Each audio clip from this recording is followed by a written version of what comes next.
धरती का बैकुंठ कहे जाने वाले बद्रीनाथ धाम क्या केवल एक प्राचीन मंदिर है या फिर एक ऐसा रहस्यमय ब्रह्मलोक का प्रवेश द्वार जहां हर पत्थर कुछ कहता है और हर झोंका किसी दिव्य रहस्य की गवाही देता है। क्या आपने कभी यह सवाल पूछा है, आखिर क्यों नर और नारायण जैसे दिव्य अवतारों ने इस बर्फीले, दुर्गम और वीरान स्थान को अपनी अनंतकालीन तपस्या के लिए चुना था? और क्यों आज भी लाखों श्रद्धालु उसी मार्ग से होकर एक ऐसी ऊर्जा के पीछे दौड़ते हैं जिसे न तो विज्ञान माप सका है, न तर्क समझ सका है? यहाँ के नंबूदरी ब्राह्मण पुजारी आज तक अविवाहित रहते हैं। क्या कोई पौराणिक श्राप उन्हें बांधता है या फिर कोई दिव्य नियम जो शरीर की नहीं, आत्मा की शुद्धता मांगता है? क्या भगवान बद्रीनाथ की मूर्ति एक सामान्य मूर्ति नहीं बल्कि स्वयंभू शालिग्राम शिला है? और फिर वो सबसे अजीब बात, जब भारतवर्ष में मंदिर साल भर खुले रहते हैं तो बद्रीनाथ मंदिर के द्वार साल में केवल 6 महीने ही क्यों खुलते हैं? क्या शीतकाल में भगवान वहाँ नहीं रहते? अगर नहीं तो कहाँ चले जाते हैं? क्या उस दौरान पूजा एक गुप्त स्थान पर होती है जहाँ केवल कुछ ही ज्ञानी लोग पहुँच सकते हैं? मंदिर बंद रहने पर जो अखंड ज्योति जलती रहती है वह कौन जलाता है और क्यों यह अग्नि बुझती नहीं जबकि मंदिर में कोई होता नहीं? क्या यह वही शक्ति है जो हर युग में स्वयं को जीवित रखती है? और सबसे अजीब बात, बद्रीनाथ में माता लक्ष्मी की पूजा स्त्री वेश पहनकर ही क्यों की जाती है? और क्या लक्ष्मी जी ने स्वयं वृक्ष बनकर भगवान की तपस्या की रक्षा की थी? क्या यही कारण है कि इस स्थान को बद्रीनाथ कहा जाने लगा? ब्रह्म कपाल पर पिंडदान करने से आत्मा को सीधा मोक्ष मिल जाता है, पर क्यों? क्या सच में वहाँ ब्रह्मा जी का सिर गिरा था? और क्या वहाँ अब भी अदृश्य रूप में वहाँ विद्यमान है वसुधारा झरना, जहाँ गिरता हुआ जल केवल उन्हीं को छूता है जिनका मन और कर्म शुद्ध हो गया है? क्या यह संभव है या यह दिव्यता की वह कड़ी है जो केवल सत्य हृदय को स्वीकार करती है? फिर आता है भीम पुल। क्या यह वही शिला है जो महाबली भीम ने गदा से सरस्वती नदी पर रखी थी ताकि द्रौपदी पार जा सके? अगर हाँ, तो यह आज तक हिली क्यों नहीं? क्या यह केवल चट्टान है या कोई दिव्य ताला जिसे खोला नहीं जा सकता? और आखिर बद्रीनाथ का प्रसाद इतना शक्तिशाली और सबसे अलग क्यों है कि उसे खाने के बाद कुछ लोग आत्मिक जागृति का अनुभव करते हैं? वहीं तप्त कुंड, जिसका तापमान हमेशा 54 डिग्री रहता है जबकि उसके आसपास सब कुछ जमा देने वाली ठंड है, आखिर यह गर्मी कहाँ से आती है? कोई भूगर्भ रहस्य है या फिर किसी दिव्य ज्वालामुखी का संकेत है? और क्यों यहाँ मौन को तपस्या से भी बड़ा माना गया है?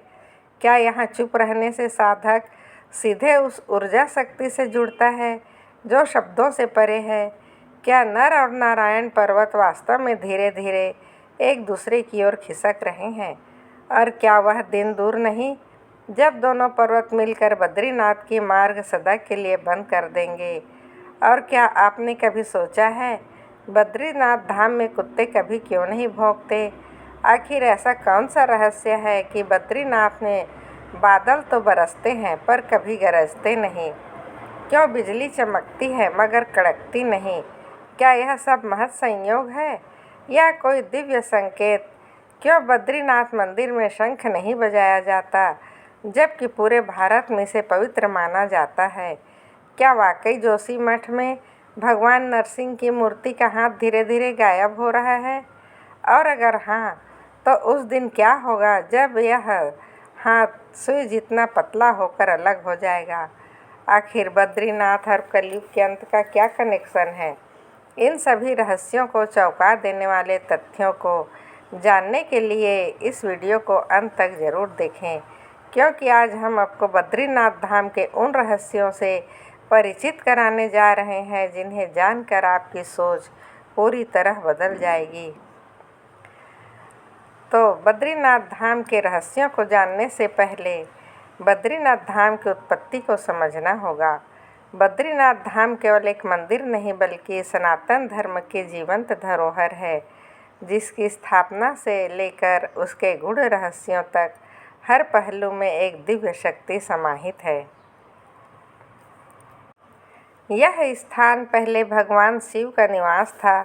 यह कथा एक अनोखी लीला से जुड़ी हुई है, जिसमें भगवान विष्णु ने स्वयं बालक का रूप धारण कर एक अद्भुत योजना बनाई, जिससे वे इस पवित्र भूमि पर वास कर सकें।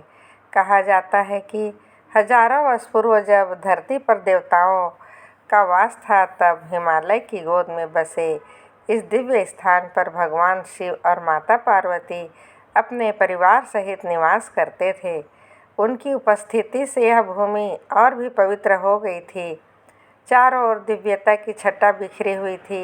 यहाँ का वातावरण तपस्वियों के लिए एक अनुकूल स्थान था, परंतु भगवान विष्णु को इस स्थान की शुद्धता, आध्यात्मिक ऊर्जा इतनी प्रिय लगी कि उन्होंने इसे अपना ध्यान केंद्रित करने का स्थान बनाने का संकल्प लिया। भगवान विष्णु जानते थे कि यह स्थान सीधे मांगना उचित नहीं होगा, इसलिए उन्होंने एक लीला रची। उन्होंने एक छोटे बालक का रूप धारण किया और जोर-जोर से रोने लगे। माता पार्वती जब बाहर आई तो उन्होंने देखा कि हिमालय की ठंडी हवाओं के बीच यह बालक रो रहा है। उसकी आंखों से आंसू बह रहे हैं और वह असहाय प्रतीत हो रहा है। माता का हृदय दया से भर गया और उन्होंने बालक को अपनी गोद में उठा लिया। लेकिन अचरज की बात यह थी कि बालक शांत होने का नाम ही नहीं ले रहा था। भगवान शिव ने माता पार्वती से कहा, यह बालक कोई साधारण बालक नहीं है, इसे छोड़ दो, यह स्वयं शांत हो जाएगा। परंतु माता की ममता ने उन्हें ऐसा करने नहीं दिया। उन्होंने बालक को अपने कक्ष में ले जाकर उसे सुलाने का प्रयास किया। तभी भगवान विष्णु ने अपनी लीला को और आगे बढ़ाया। जैसे ही माता पार्वती ने बालक को भीतर लिया, उन्होंने अपने दिव्य योग बल से मंदिर के द्वार भीतर से बंद कर लिए। जब भगवान शिव अपने निवास में प्रवेश करना चाहते थे तो उन्होंने देखा कि द्वार बंद हो चुके हैं।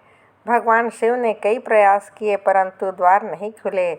तभी भीतर से भगवान विष्णु ने अपने वास्तविक स्वरूप में प्रकट होकर कहा, प्रभु, यह स्थान मुझे बहुत प्रिय लगने लगा है।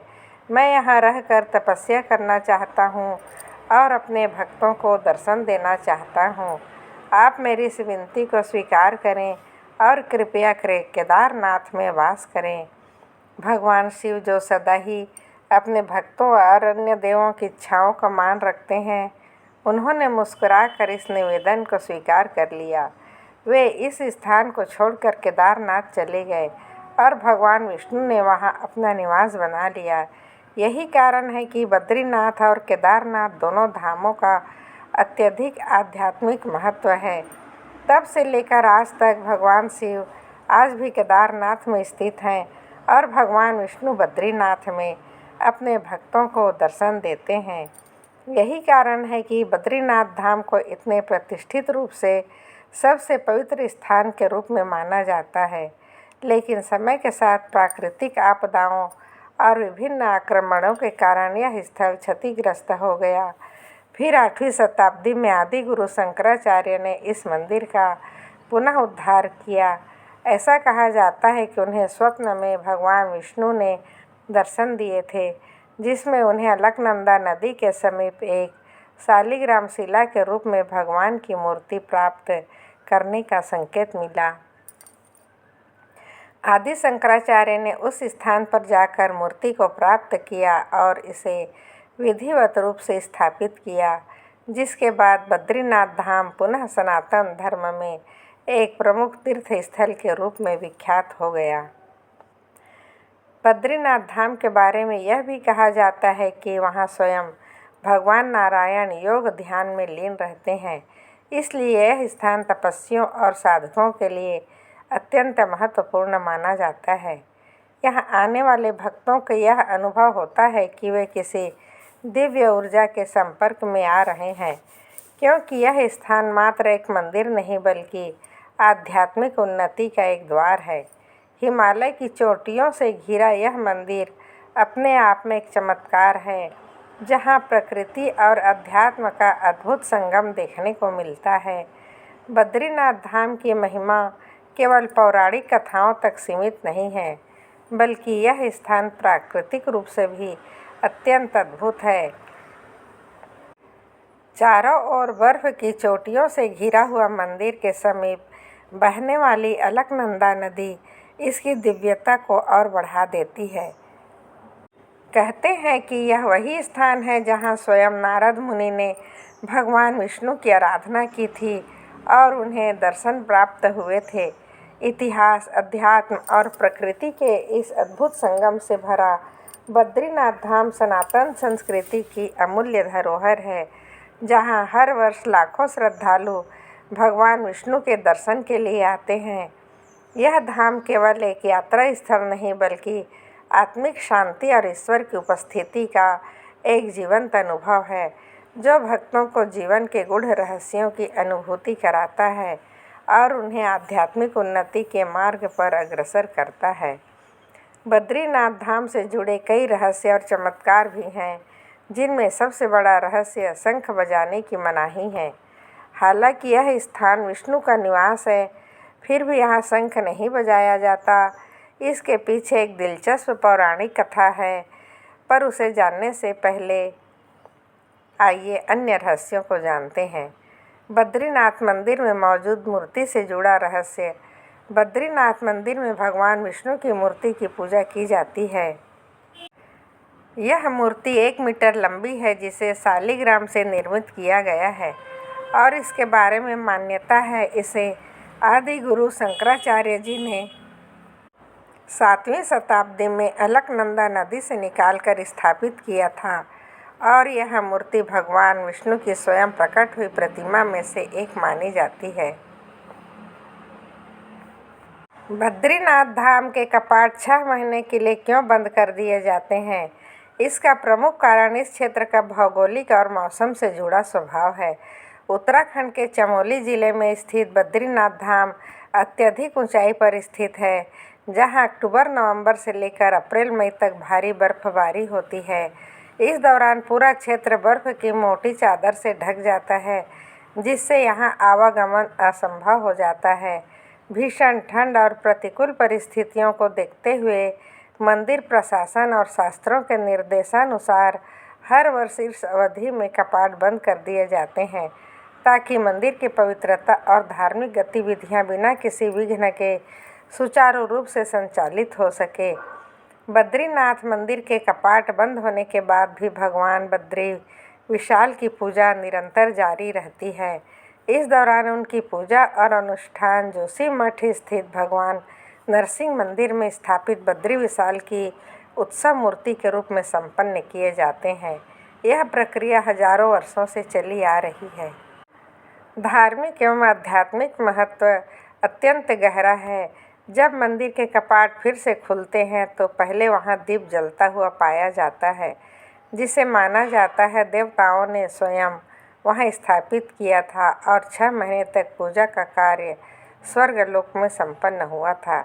यह रहस्य और परंपरा ही बद्रीनाथ धाम को न केवल सनातन संस्कृति में विशेष स्थान प्रदान करती है, बल्कि इसे एक अद्वितीय आध्यात्मिक केंद्र भी बनाती है। इस मंदिर की सबसे रहस्यमयी और आश्चर्यचकित करने वाली परंपरा रावल से जुड़ी हुई है, जिन्हें वर्ष में 2 बार स्त्री वेश धारण करना पड़ता है।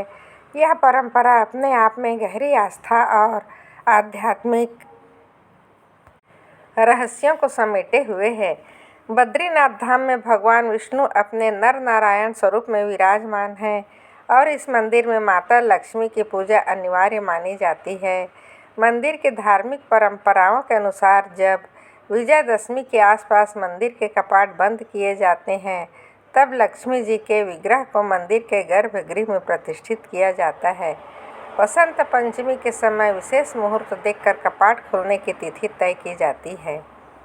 इस दौरान एक अत्यंत रहस्यमय अनुष्ठान किया जाता है, जिसमें रावल को लक्ष्मी जी की सखी पार्वती का रूप धारण करना पड़ता है।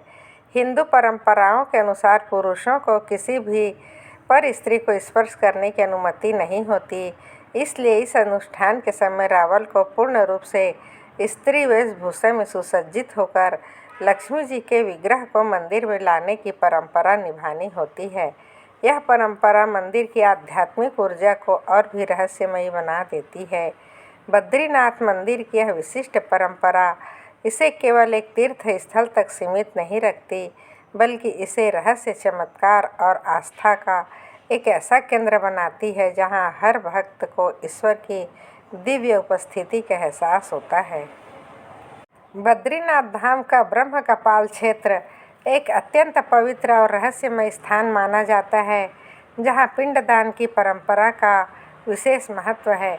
ऐसा कहा जाता है कि पांडवों ने यहीं पर अपने पितरों का पिंडदान किया था, जिसके कारण यह स्थान पितरों की आत्मा की शांति के लिए अत्यंत शुभ माना जाता है। मान्यता है कि इस स्थान पर पिंडदान करने से पितरों को मोक्ष प्राप्त होता है और उनकी आत्मा नरक लोक से मुक्त हो जाती है। पांडवों ने इसी मार्ग से स्वर्गारोहिणी यात्रा की थी। सहदेव ने इसी स्थान पर अपने प्राण त्यागे थे। इस झरने का सबसे अनोखा रहस्य यह है कि इसका जल हर किसी पर नहीं गिरता। ऐसा कहा जाता है जिनके मन में पाप होते हैं उनके शरीर को यह जल छूता नहीं, जबकि सच्चे मन और सात्विक भावनाओं से भरे पुण्य आत्माओं पर इसकी बूंदें स्वतः गिरती है। जल प्रपात नहीं बल्कि मोक्ष प्राप्ति का प्रतीक बनाती है। बद्रीनाथ धाम की दिव्य धरती से कुछ ही दूरी पर स्थित है भीम पुल, एक ऐसा रहस्यमय और चमत्कारी स्थल है जो न सिर्फ अपनी बनावट से बल्कि उससे जुड़ी पौराणिक कथा से भी लोगों को मंत्रमुग्ध कर देता है। यह विशाल शिला से निर्मित एक ऐसा अद्वितीय पत्थर का पुल है जिसे देखकर हर श्रद्धालु और पर्यटक चकित रह जाता है। प्राकृतिक रूप से असंभव प्रतीत होने वाला यह पुल मानव धरती पर देव शक्ति की उपस्थिति का प्रमाण हो। मान्यता के अनुसार यह वह स्थल है जहां महाबली भीम अपने चारों भाइयों और द्रौपदी के साथ स्वर्गारोहिणी यात्रा पर अग्रसर थे। यात्रा के दौरान उन्हें एक तेज और उग्र बहती सरस्वती नदी मिली, जिसे पार करना असंभव लग रहा था। वहाँ की कठिन भौगोलिक परिस्थितियाँ और तीव्र प्रवाह को देखकर सभी असमंजस में पड़ गए, लेकिन तभी अपने पराक्रम और अपार बल के लिए प्रसिद्ध भीम ने एक विशाल शिला को उठाया और अद्भुत संतुलन से उसे नदी के दोनों किनारे पर ऐसे रखा कि एक संपूर्ण पुल बन गया। एक ऐसा पुल जो स्वर्ग की ओर बढ़ने की राह में सबसे पहली चुनौती को पार करने का माध्यम बना।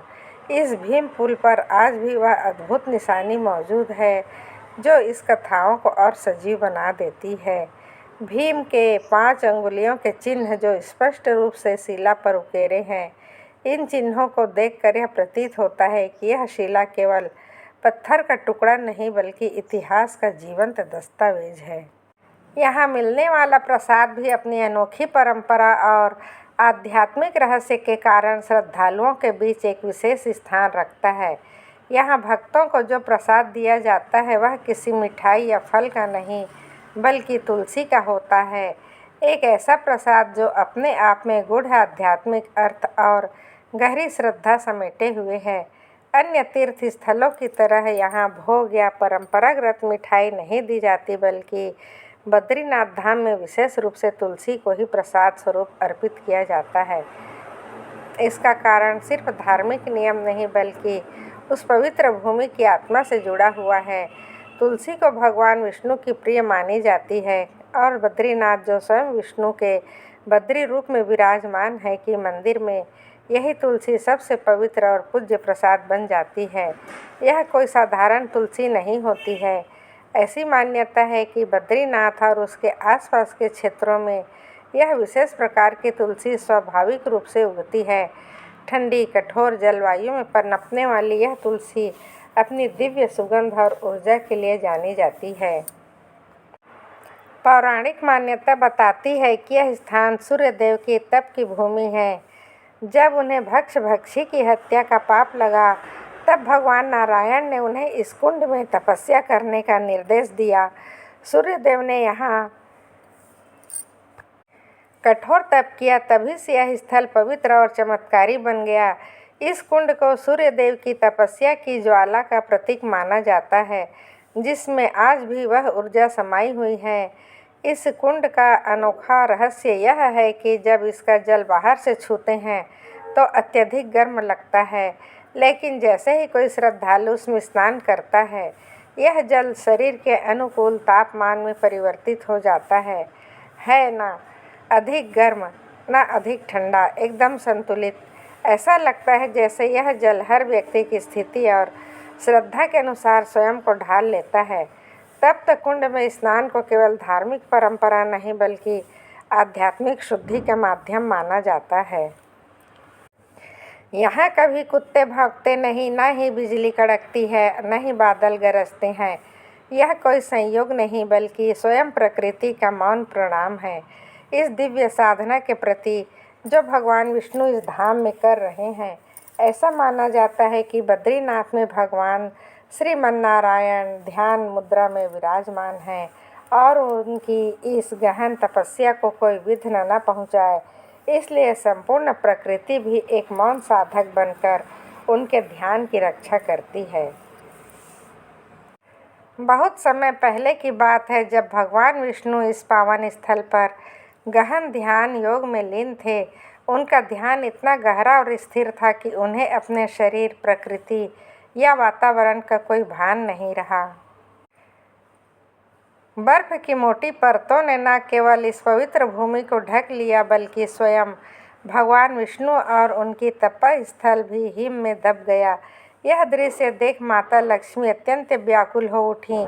उन्होंने देखा कि प्रेम, त्याग और कल्याण के प्रतीक विष्णु हिम के नीचे दबते जा रहे हैं, परंतु उनके ध्यान में कोई बाधा नहीं।